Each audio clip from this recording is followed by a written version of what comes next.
Welcome back to Pawpaw Sammy and Outybug. All right, guys. So Grandpa has, or Pawpaw, he's got some great tips for you. Don't turn this See off. that, people, right there?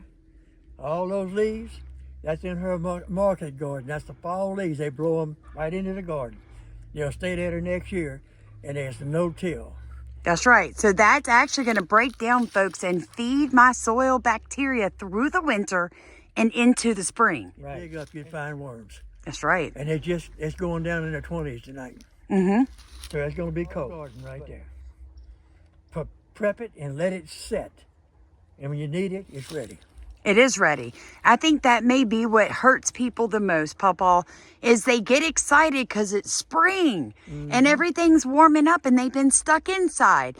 And so now they think it's the time to go buy everything and prepare their soil to plant a garden.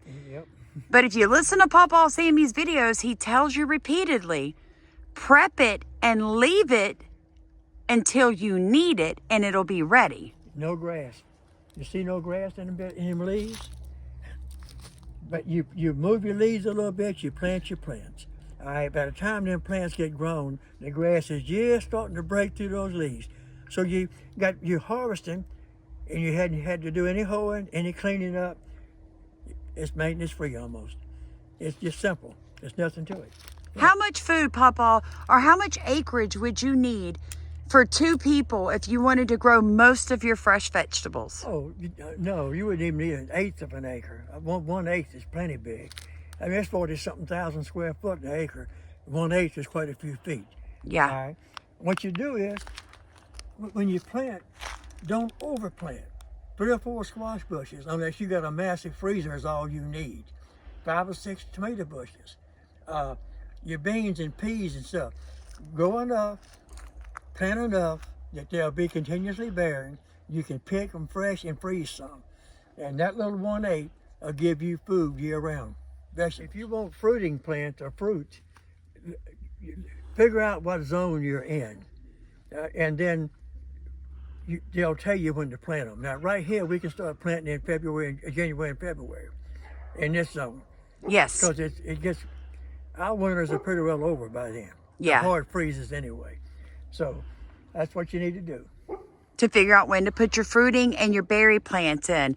A lot of people wait till spring. And again, you're only giving that plant 2 or 3 months to get a root system that can withstand the heat that follows spring. That's exactly right.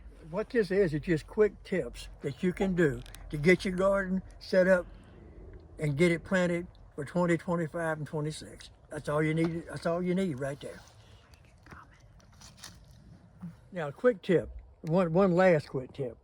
If you're going to put fruit plants in, try to find the ones that's native to your area and the ones you like. Don't plant because it's pretty, because you won't eat it. That's right. That's a lot of work. It's a lot of work. money, folks. Put what you and your family are going to eat. Yeah, look, I got blueberry bushes. I actually got 7 of them.